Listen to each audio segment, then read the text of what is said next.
안녕하세요. 저는 얼마 전 남편과 이혼하고 지금은 홀로 자식들을 키우고 있는 싱글맘입니다. 제게는 2명의 딸이 있고 저는 홀로 자식들을 키우고 있습니다. 보통은 이혼을 하고 나면 전 남편과도 연락을 하고 지내고 간간히 아이들과도 시간을 보내는데 저희 남편은 매달 따박따박 양육비만 보내줄 뿐 자식에 대한 미련도 없는 건지 보고 싶지도 않은 건지 이유는 잘 모르겠지만 만남을 자주 갖는 편은 아닙니다.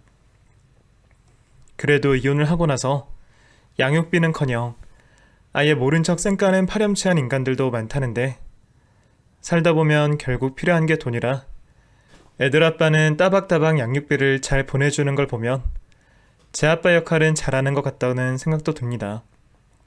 사실 전 연애 때도 그렇고 결혼하고 나서도 그렇고 남편과 직접적으로 싸운 적은 별로 없습니다. 저희 부부가 이혼하기 전 모임을 나가면 사람들이 저희 부부를 보며 아니 은희네는 어쩜 그렇게 사이가 좋아? 우리는 눈만 마주치면 서로 못 잡아먹어서 안달이야. 난 연애 때도 그렇게 싸워서 이 사람이랑 결혼을 해야 할까 말까 고민이 많았는데 은희네는 그런 거 없었지 하고 묻는 사람이 있을 정도였으니 말 다 했죠 뭐. 그래서 저희 부부가 이혼한다고 했을 때 주변에서 다들 놀라는 눈치였어요. 그런데 다들 아시다시피 싸우지 않는다고 해서 사이가 좋은 게 아니잖아요. 오히려 속마음을 다 털어놓지 못해서 서먹서먹한 사이가 안 좋기에 그런 말을 들을 때마다 반박을 했었죠. 아니야, 차라리 싸우는 게 나아. 그렇게 해서 풀 건 풀고 서로 양보할 건 양보하는 게 오히려 부부끼리 더 돈독해지는 법이야. 반면 우리 남편은 서로 기분 상하는 일이 있어도 입을 꼭 다물어 버리잖아. 안 그래 여보? 당신이 입 있으면 말 좀 해봐. 하고 남편을 쳐다보면 남편은 역시나 그냥 웃으며 입을 다물었습니다. 사실 이런 무뚝뚝한 모습이 연애 때는 너무 좋았습니다. 제 이상형이 좀 묵묵하고 말수도 적고 뒤에서 챙겨주는 스타일인데 딱 그 사람이 그랬거든요. 그때는 뭔가 과묵하고 말이 없는 게 남자답고 멋있어 보였어요. 물론 그 생각이 얼마나 잘못된 생각인지는 나중에 깨닫게 되었죠. 제 남편과 만나게 된 이야기를 들려드릴게요. 남편을 처음 알게 된 건 대학교 3학년, 23살 때였습니다. 그 당시 저는 취업을 준비하느라 정신없이 바쁜 시기였는데요. 요즘 친구들도 그런지 모르겠습니다만 저희 때도 취업난이 비상이었습니다. 졸업 전부터 친구들은 여기저기 취업을 하겠다며 대기업에 이력서를 넣고 다녔지만 저희 학교가 솔직히 엄청 좋은 학교도 아니고 경기도 외곽에 있는 학교라 전 애초부터 대기업은 눈에도 안 들어와서 공무원 시험을 준비해야 할 것 같아 노량진의 고시촌을 예약해둔 상태였습니다. 그런 저를 보고 한 친구가 어차피 공무원 될 거면 뭐하러 졸업을 해? 그냥 하루빨리 시험 쳐서 합격하는 게 더 중요한 거 아니야? 등록금이 한두 푼도 아닌데 암튼 선택 잘해봐. 라며 해주는 조언이 흔들려 4학년 1학기를 앞두고 저는 학교에 자퇴서를 냈고 그렇게 고시촌으로 입성을 했죠. 그런데 제가 자퇴서를 내고 집으로 돌아온 그날 제게 전화 한 통이 걸려왔습니다. 그 사람은 다름 아닌 과 선배였죠. 은희야, 너 자퇴했다며? 진짜요? 하고 제게 묻더라고요. 아, 네. 근데 선배가 어쩐 일이세요? 뭐 궁금하신 거 있으세요? 하고 물었습니다. 왜냐하면 그 선배 솔직히 저랑 별로 친한 사이도 아니었고 오며 가며 인사만 하는 정도였거든요. 물론 세월이 흘러 그 선배라는 사람과 결혼도 하게 됐지만 그 전화 한 통이 저희 둘을 이어줄 거라고는 꿈에도 생각하지 못했습니다. 선배는 제게 전화를 걸어서 아니 자퇴했다는 말 들으니까 좀 뭔가 그렇네. 밥 한 끼 못 사준 것 같아서. 이래저래 뭐 할 말도 있었고 괜찮으면 잠깐 얼굴 좀 볼까? 하고 말을 하는 겁니다. 그 당시엔 학교 근처 자취방에 방을 구해놓고 살던 터라 학교가 5분 거리에 있어서 저는 선배 전화를 받고 밥이나 먹자 싶은 마음으로 학교 앞 호프집으로 갔습니다. 선배는 먼저 나와서 저를 기다리고 있었고 그 옆에는 왜 모르는 남자 한 명이 앉아있더라고요. 선배 누구예요? 아, 내 동기인데 이 친구가 진짜 웃기고 재밌거든. 같이 술 마시면 좋아. 하고 말도 없이 웬 남자를 데리고 와서는 그 자리에서 소개를 시켜주더라고요. 속으로는 이 사람 뭐야? 뭐 말도 없이 사람을 데리고 나와. 나 소개시켜주려고 하나? 하는 생각이 들었고 그 당시엔 불편하지 않아서 그냥 셋이 앉아 술을 마셨습니다. 그렇게 한 잔 두 잔 마시다 보니 저는 어느새 술에 취해 있었고 눈을 떠서 일어나 보니 모텔에 누워있더라고요. 정말 너무 놀랐습니다. 분명 기억은 있는데 왜 여기 제가 있는 건지. 솔직히 눈을 뜨자마자 무서워서 이불 밖으로 못 나오겠더라고요. 슬쩍 고개를 돌렸는데 침대 옆에는 아무도 없었고 아무 소리도 들리지 않았습니다. 이불을 슬쩍 들쳤더니 옷도 그대로 입고 잤더라고요. 조심스럽게 자리에서 일어났는데 침대 밑에 웅크린 남자 한 명이 있었습니다. 선배? 하고 조심스럽게 불렀더니 바로 일어나서 너 괜찮아? 아, 목 아파. 너무 구부리고 잤나? 하면서 목을 여기저기 돌리는 겁니다. 선배, 혹시 바닥에서 잤어요? 왜? 하고 물었더니 기가 막히다는 듯 웃으면서 아니 그럼 네 옆에서 잤으면 좋겠어? 일어나서 엄청 놀랄 거면서. 그리고 괜한 오해 받기 싫어. 나도 사지 멀쩡한 남잔데 내가 무슨 짓을 할지 나도 장담 못하거든. 아, 배고프다. 너 어제 술 엄청 마셔서 다 토한 거 기억은 나? 내가 진짜 네 등 두드려주다가 나도 토할 뻔했다. 너 무슨 애가 그렇게 미련하게 술을 마시냐? 하고 저한테 면박을 주더라고요. 솔직히 전부 기억났는데 전 그냥 모르쇠 했고 선배를 데리고 나가 국밥을 먹으며 해장을 했습니다. 그런데 밥을 먹으면서 문득 궁금해지더라고요. 왜 별로 친하지도 않은 저한테 그것도 자퇴서를 내고 나니까 갑자기 연락이 와서는 밥을 먹자고 한 거지 말이죠. 제가 궁금해서 물었더니 선배는 웃으며 그냥 그러고 싶던데. 학교 다닐 때는 그냥 별 관심 없었는데 자퇴한다는 소리 들으니까 네가 어떤 애인지 궁금하더라. 뭔가 이렇게 인연이 끝날 것 같아 아쉽기도 하고 괜히 네 생각이 나더라고. 그래서 밥 좀 먹자고 했어. 앞으로 어떻게 지낼 건지도 궁금하고 하며 말을 하는 겁니다. 그 말을 듣고 이 선배 나한테 관심 있나? 라는 생각이 들었지만 그 당시 저는 연애할 여유가 없어서 모른 척 선배의 말을 흘러들었죠. 그 뒤로 자연스레 저희 두 사람은 자주 만나서 얘기를 나눴고 알고 보니 선배도 제대하고 나서 1년 동안 휴학을 하며 공무원 시험을 준비했었다며 제게 비싸게 주고 샀던 관련 서적들도 전부 보내주곤 했습니다. 그리고 친구처럼 가볍게 만나서 술 한잔 하는 사이가 되었죠.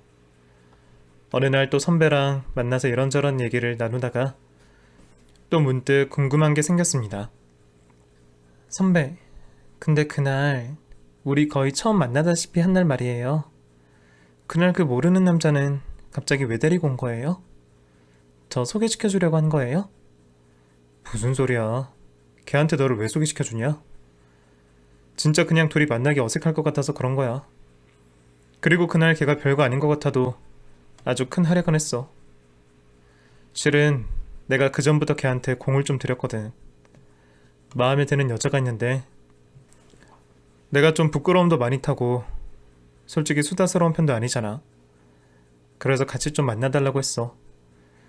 네가 좀 웃겨주기도 하고 분위기도 좀 띄워달라면서 말이야. 그리고 그 당시 너랑 친한 사이도 아닌데 둘이서만 만나면 좀 어색할 것 같았단 말이야. 그렇게 셋이 만나서 술 마실 때 솔직히 재밌었잖아. 거기다가 네가 취해서 정신 못 차릴 때 걔가 모텔까지 잡아줬어. 그날 방이 없어서 여기저기 뛰어다니면서 걔 엄청 고생했다. 너 걔 아니었으면 길바닥에서 입 돌아갔어. 하고 웃더라고요. 그냥 그런 말들을 들으니 보기보다 이 선배가 재밌기도 하고 가벼운 호감이 아니라 진심으로 나한테 마음이 있다는 것도 새삼 깨닫게 되었습니다. 하지만 앞서 말씀드렸다시피 저는 이 사람과 사귈 마음은 없었습니다. 선배는 저를 알게 된 지 얼마 안 됐겠지만 전 입학 때부터 선배를 알고 있었습니다. 여자 반 남자 반인 저희 과에서도 선배는 인물이 반반하다 보니 눈에 띄는 남자였고 여하고들에게도 꽤 인기가 많았거든요. 하지만 여자친구가 있다는 얘기는 한 번도 들어보지 못했고 학교에서 여자와 같이 지내는 것도 본 적이 없었습니다. 왠지 조만간 선배가 제게 고백할 것 같다는 생각이 들어서 주변 친구들에게 이것저것 물었죠. 그 선배 어떠냐는 말에 친구들은 고개를 저으면서 야야야, 절대 안 돼. 너 그 선배에 대해서 진짜 몰라서 묻는 거야? 그 선배 특징이 뭔 줄 알아? 절대 학교 안에서 CC는 안 한다는 거야. 무조건 자퇴하거나 휴학한 애들만 꼬셔서 사귀잖아. 여자 없는 척 하려고. 그거 소문 다 나서 신입생들만 그 선배 좋아하고 재학생들은 그 선배 다 싫어한대. 근데 너한테도 연락 왔어? 와, 진짜 대박이다. 자퇴생들한테만 연락한다더니 그게 진짠가 봐. 이거 완전 똥차 새끼잖아. 하면서 욕을 하더라고요. 솔직히 좀 놀랬습니다. 그 사람이 정말 똥차였다면 그날 처음 만나 술 마셨을 때 침대 위에 올라와 저랑 같이 잤을 테고 술에 취해서 정신 못 차리는 저를 어떻게 하고도 남았을 텐데 너무나 얌전하고 묵묵하게 제 옆을 지켜줬고 두어 달을 같이 지내봤지만 주변에 여자가 많다거나 여자들에게 함부로 대하는 모습은 본 적이 없었거든요. 그냥 소문일 뿐인 것 같기도 하고 어차피 제 성격 자체가 제가 직접 경험한 게 아니면 낱말을 믿는 스타일도 아니라서 그냥 제 마음이 가는 대로 행동하기로 했습니다. 그렇게 저는 그 선배와 3달 정도 알고 지내며 연락을 하다가 사귀게 됐고 친구에서 연인이 되고 나니까 공무원 시험 준비는커녕 집에 책만 쌓아두고 고시원에서 살면서 연애나 주구장창 해댔던 기억이 나네요. 이럴 거면 멀쩡히 다니던 대학은 왜 자퇴했는지 자괴감이 들 정도로 정신없이 연애질만 해댔죠. 제가 남자친구한테 미쳐서 이도저도 아니게 됐을 무렵 그 사람도 졸업을 하고 취업을 하게 됐습니다. 이름 없는 중소기업이긴 했지만 그래도 초봉이 나쁘진 않았고 남자친구 말로는 아버지와 아버지 친구가 같이 운영하는 사업장이라 잘릴 걱정 없이 다닐 수 있다고 좋아하더라고요. 그러면서 제게 너는 돈 벌 생각하지 말고 그냥 지금처럼 내가 벌어다주는 돈으로 먹고 싶은 것도 먹고 하고 싶은 것도 하면서 살아. 그리고 딱 1년만 지나고 나면 우리 결혼하자. 나 빨리 너랑 안정적으로 살고 싶어. 라고 하며 제게 결혼을 하자는 겁니다. 그 당시 제 나이는 고작 28, 대학교도 중퇴하고 공무원 시험 준비도 망하고 알바나 하며 생활을 해내가고 있는 중이었죠. 솔직히 저에겐 너무 달콤한 제안이었습니다. 평생 돈 안 벌어도 된다고 하고 집에서 살림이나 해도 되니까 상사나 회사에 대한 스트레스도 없으니 얼마나 좋을까. 빨리 결혼이나 하자고 했으면 좋겠다 하는 바보 같은 생각을 했죠. 1년에서 2년 정도 남자친구를 만나다가 결혼을 했으면 좋겠다라고 생각을 했는데 제 계획은 완전히 틀어져 버렸습니다. 우리가 만난 지 1년이 조금 안 됐을 무렵 제가 임신을 하게 된 겁니다. 그것도 예상치 못한 상황에서 갑자기 맞닥뜨리게 됐죠. 제가 생리 주기가 28일, 엄청 정확한 편입니다. 중학교 1학년 때 처음 시작해서 어릴 때는 관심 없이 살다가 정확히 주기가 맞는다는 걸 성인이 돼서 알게 됐죠. 그런데 이상하게 예정된 날짜에 아무런 소식이 없는 겁니다. 분명 피임도 철저히 하게 했고 절대 그럴 리가 없다고 생각했는데 너무 생리가 늦어지다 보니 혹시나 해서 임신 테스트기를 사보았고 살 때까지만 해도 설마 아닐 거야. 그럴 리 없을 거야. 라고 생각하면서 테스트기를 해보니 웬걸 너무나 선명하게 2줄이 나오더라고요.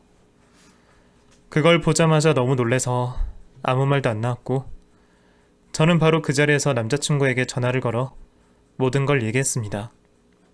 그런데 남자친구는 한동안 아무런 말이 없더군요. 오빠, 나 임신한 것 같다고. 어떡하냐고. 조심스레 물었더니 기다려. 지금 집 앞으로 갈게. 하면서 저보고 잠깐만 기다려 달라고 하는데 이 사람 1시간이 지나도 2시간이 지나도 연락이 없더라고요. 전 직감적으로 남자친구가 임신 사실을 알고 도망갔다는 생각이 들었습니다. 왜냐하면 그 당시 오빠랑 저희 집은 엎어지면 코 닿는 거리에 위치했기에 소식이 없는 오빠의 행동에 실망했었죠. 그 당시 제 주변 여자친구들 중에 남자친구가 임신했다고 도망간 사례가 한두 건이 아니라서 내 남친도 똑같은 부류라는 생각이 순간 들더라고요. 그래서 헤어져야겠구나. 그러면 이 아이는 지워야 되겠네. 뱃속의 아이는 내 생에 없나 보다. 라는 생각이 들면서 아침에 눈 뜨자마자 혼자 산부인과에 갈 생각을 했었습니다. 하지만 그 사람은 오밤중이 되어서 저희 집 앞에 찾아와 작은 반지를 내밀며 제게 청혼을 하더라고요. 예상치 못한 전개에 그날 얼마나 놀랐는지 모릅니다. 너무 갑작스러워서 뭘 준비할지 몰라서 급하게 백화점 가서 샀어. 은희야, 뱃속의 아이 내가 책임질게. 어차피 나 너랑 결혼하려고 했으니까 이참에 우리 결혼하자. 하고 반지를 내밀더라고요. 제가 원래 잘 안 우는 편인데 그날은 어린애처럼 남자친구 품에 안겨 펑펑 울었던 기억이 납니다. 지금도 그때를 회상해보면 참 기억에 날 만한 로맨틱한 프로포즈였던 것 같습니다. 물론 이제는 과거의 한때가 되었지만 무튼 그 일로 인해 저희는 갑작스럽게 부부가 되었고 결혼한 지 6개월 만에 예쁜 딸을 낳았습니다. 결혼이 너무 갑작스러워 시부모님 그리고 저희 부모님이 많이 당황하셨지만 그래도 손주가 혼수라며 너무나 좋아하셨던 우리 엄마 아빠 얼굴을 아직도 잊지 못합니다. 하지만 시부모님 생각은 달랐습니다.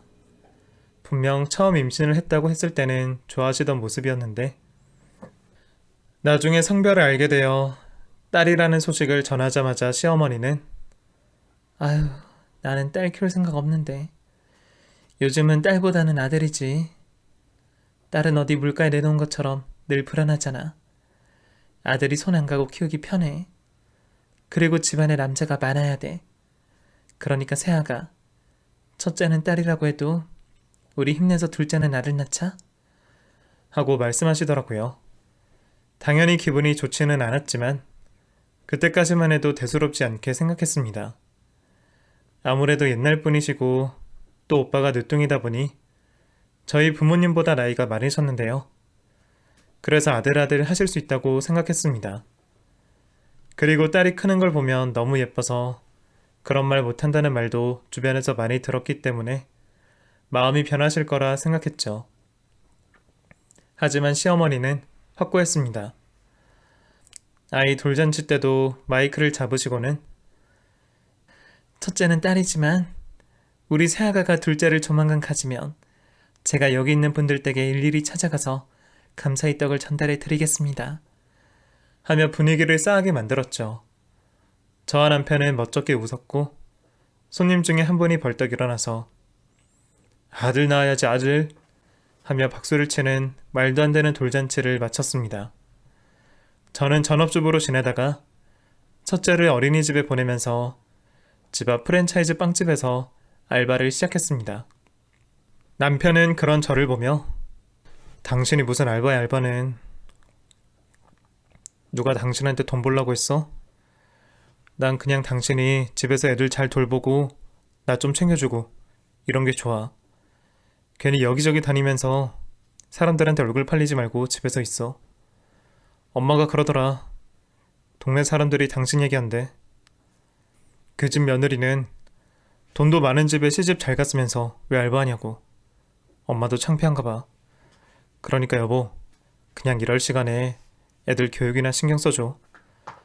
하고 말을 하는 겁니다. 그렇게 저는 남편 말에 설득을 당해 결혼 후 지속적으로 해오던 알바를 간두고 집에서 살림을 하게 됐습니다. 전업주부가 되자 시어머니 둘째 압박이 들어오기 시작했죠. 얘야, 너는 애 하나만 낳을 거야?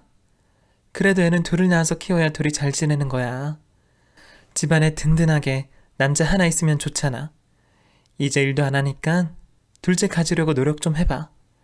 하고 압박을 주셨습니다. 그것도 엄청나게 자주 말이죠. 뭐 꼭 어머님 때문에 둘째를 가지려고 한 건 아니지만 그동안 둘째 생각이 없다가 어린이집에서 동생이 있는 친구들을 만난 첫째가 자꾸 동생을 낳아달라길래 저희 부부도 둘째 계획에 들어갔고 다행히도 둘째가 금방 들어섰습니다. 제가 임신했다는 소식을 알게 된 어머님은 수시로 저희 집에 드나드셨습니다. 일주일에 2-3번씩은 집에 오셔서 병원 가봤어? 성별 확인했어? 이번에는 꼭 아들이어야 한다. 알겠지? 하고 말도 안 되는 강요를 하시더라고요. 그 말이 너무 듣기 싫어서 아니 어머니, 일부러 안 하기도 했고 그리고 전 아들이던 딸이던 상관없어요. 라고 말씀을 드렸죠. 하지만 시어머니는 지지 않고 그건 너나 상관없는 거지. 주변에선 다 뭐라고 그러더라. 내 친구들이 집에 그래도 아들 하나 있어야 되지 않냐고 하는데 내가 할 말이 없어 할 말이. 하면서 또 아들 타령을 하셨습니다. 어머니가 자꾸 그렇게 나오시니까 성별 확인을 하기가 무서워요. 왜요? 딸이면 애 딸하고 하시게요? 아들이든 딸이든 다 소중한 자식이에요. 앞으로 그런 말 하실 거면 저희 집 오지 마세요. 제가 아무리 강하게 말을 해도 그놈의 아들 노래를 부르는 시어머니를 말릴 수가 없었습니다. 그 후로도 몇 번씩 성별을 물어보았지만 제가 고집을 부리고 절대 알려주지 않았어요. 그렇게 중기가 지나고 만삭이 다가오면서 어머님은 점점 포기하시는 듯한 모습을 보이셨죠. 제가 다른 산모들보다 유난히 살이 안 찌기도 했거니와 배가 작아서 어머님은 이미 딸이라고 생각하신 것 같았습니다. 그래서인지 제게도 참 모질게 구셨습니다. 그래도 첫째 임신할 때는 한우며 과일이며 이것저것 음식을 챙겨주셨는데 둘째 가지고 나서는 이런 것들을 단 하나도 챙겨주지 않으시더라고요. 게다가 어쩌다가 시댁에 저녁 먹으러 가면 남편 앞에만 고기 반찬을 밀어줄 정도로 저는 없는 사람 취급했죠. 그러다가 한번 시어머니께 모진말을 들었던 적이 있었어요. 제 기억으론 그때가 출산 1달 정도를 앞둔 날이었고 시어머니의 부름에 다 같이 저녁을 먹으러 시댁에 간 날이었죠. 주방에 서서 국을 뜨고 있는데 갑자기 다리가 너무 저리는 겁니다.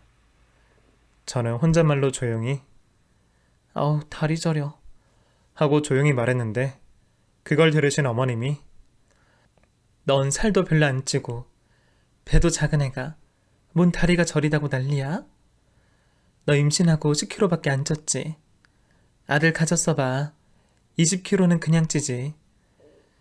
저기 옆집에 물어보니까 아들 가지고선 25kg 쪘는데 출산 3일 전까지 이랬다고 하더라.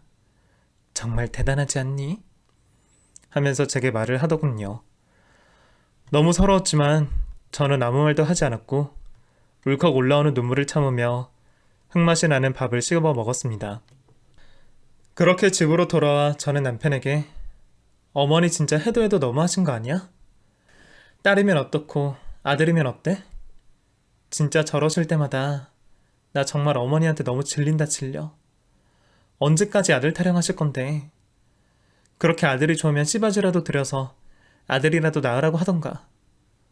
너 무슨 말을 그렇게 하냐. 우리 엄마가 연세가 있으시잖아.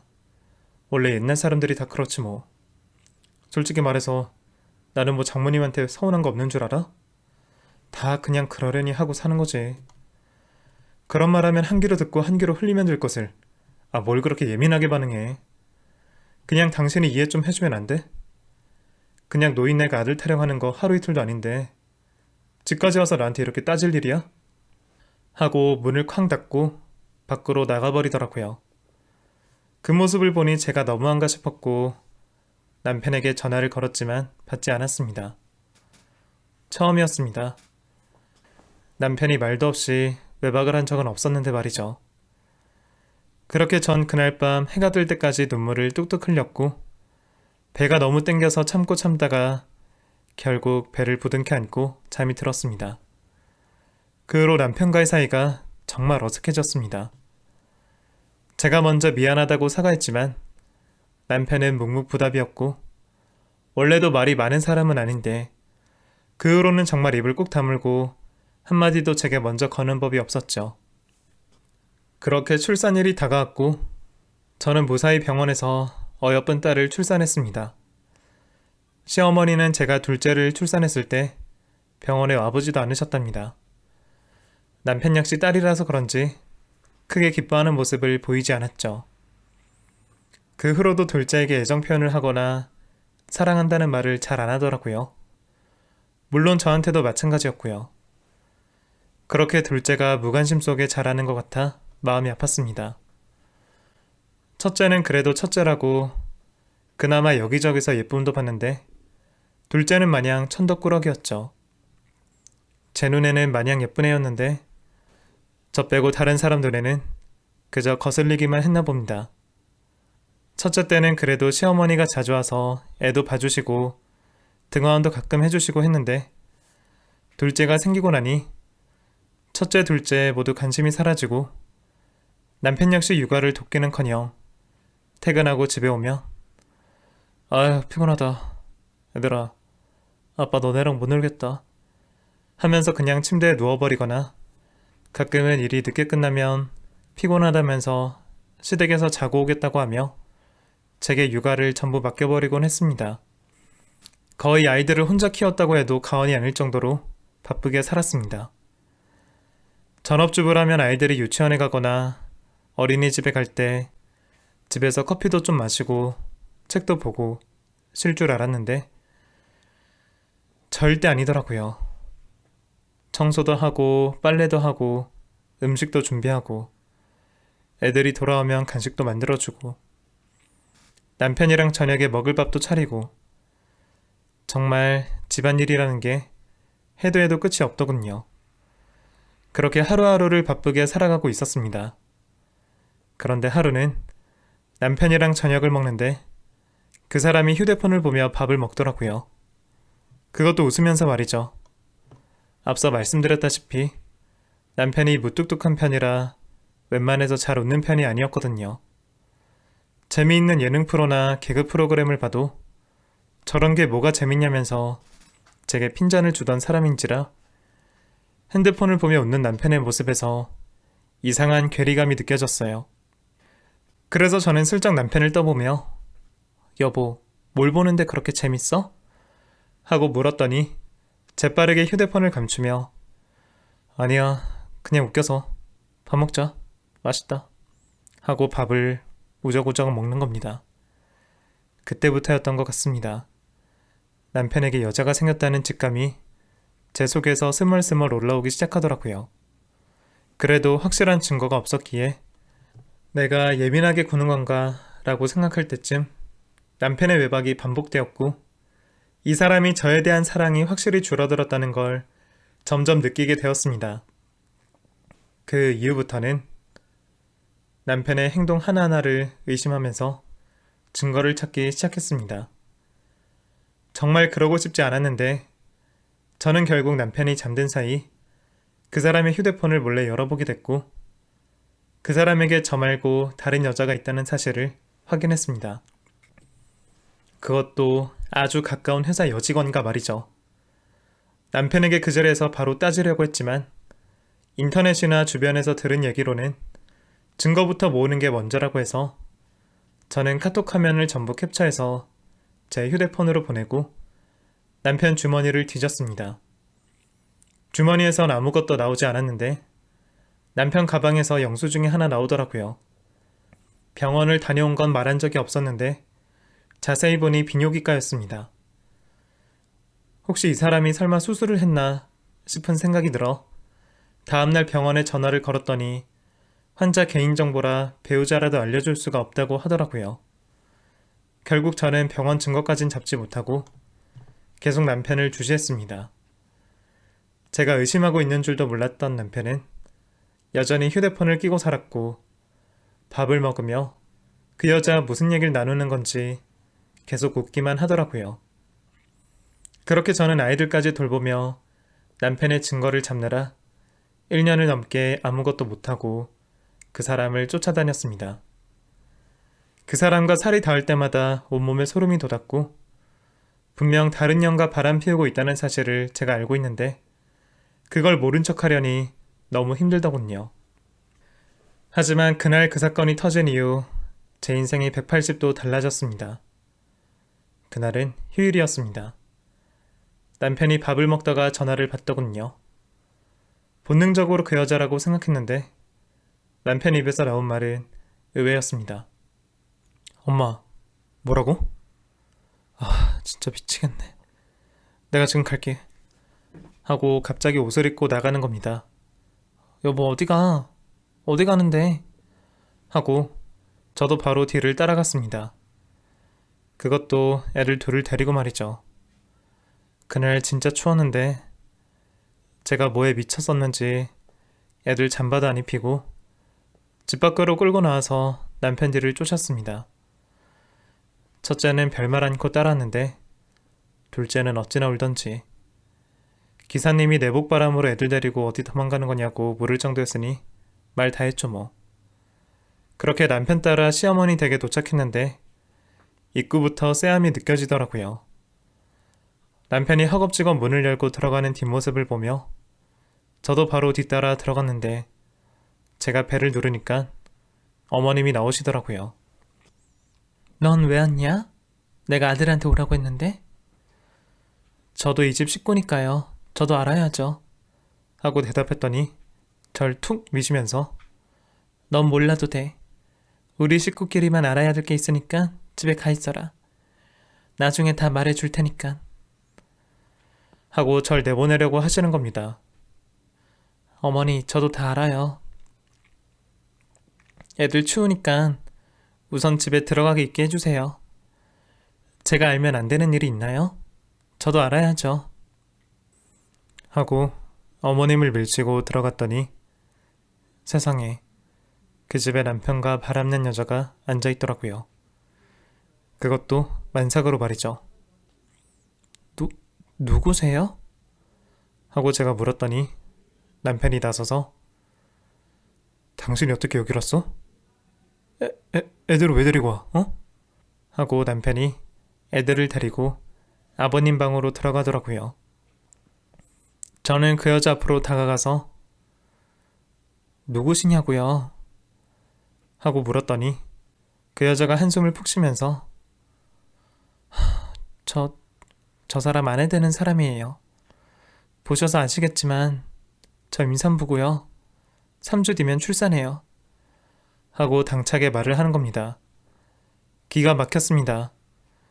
젊은 여자라 그런지 쫄지도 않고 겁없이 자기가 상간녀라고 당당하게 말하더라고요. 그래서요? 그래서 지금 이해 낳겠다고 여기 온 거예요? 하고 따졌더니 시어머니가 나서서 저를 말리시더라고요. 얘야, 진정해라.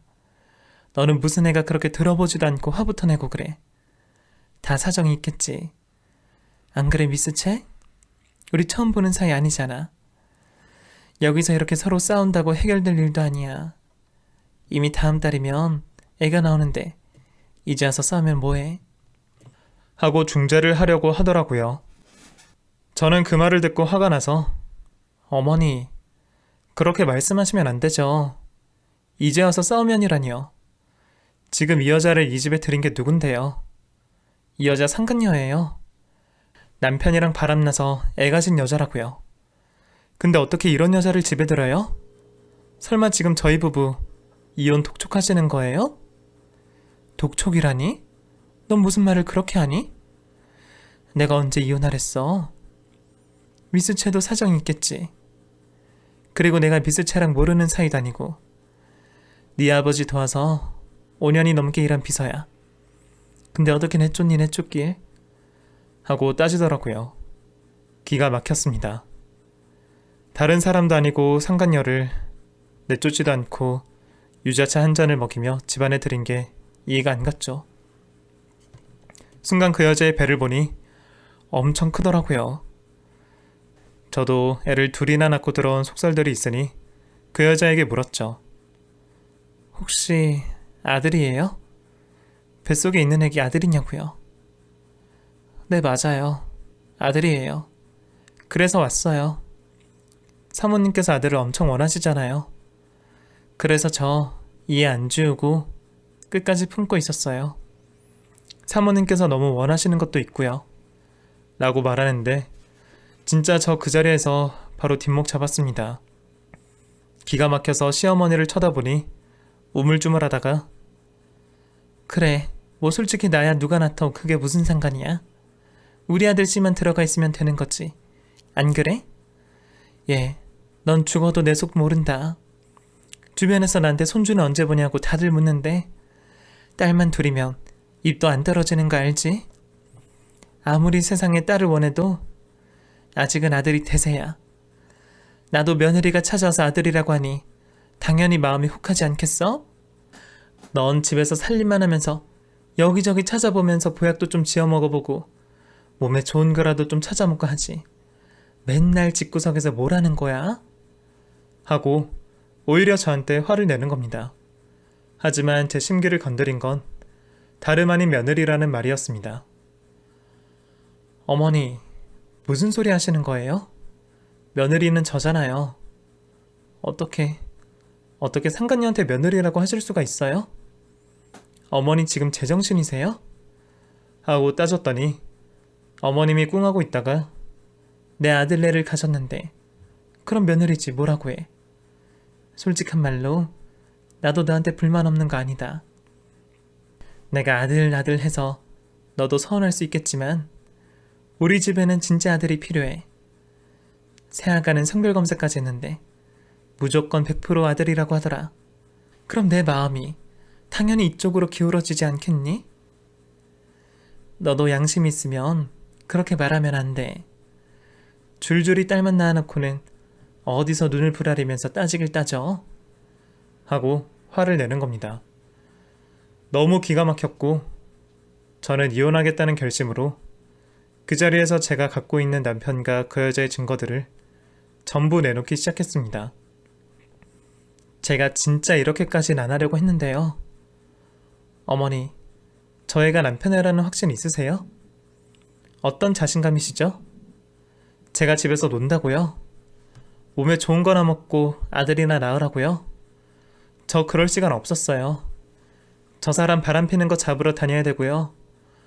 저 여자가 딴 남자 만나러 다니는 것도 제가 따라 다녀야 되고요. 저 새벽에 이 사람 침대에서 퍼질러 잘 때마다 휴대폰 뒤져서 전부 캡처하느라 바쁘고요.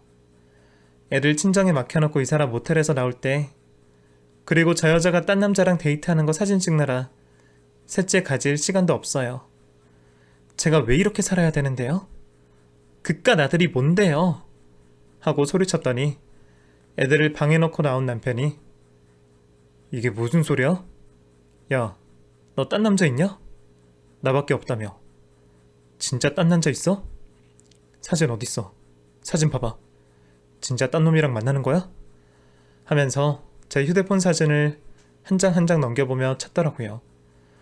저는 그 모습을 보고 화가 나서 남편 뒤통수를 세게 후려치며 됐어 이 미친 새끼야. 네 인생 망치기 싫으면 저 애가 네 애인지 아닌지 확인이나 해. 병신같이 여자한테 홀려서 인생 조지지 말고 알겠어? 하며 저는 애들을 데리고 시댁을 나왔습니다. 제 등 뒤로 시어머니께서는 얘가 미쳤어. 야, 너 지금 미쳤냐? 어디 가면 남의 아들 뒤통수를 젖히기를. 야, 이 미친년아. 아들도 못 낳는 년이 자존심만 세서 말만 씨부리고 가고 있어? 뭐 저딴 년이 다 있어? 하면서 제게 욕을 하더라고요. 그리고 그때 갑자기 상간녀는 배 아파. 저 배 아파요. 제발 그만하세요.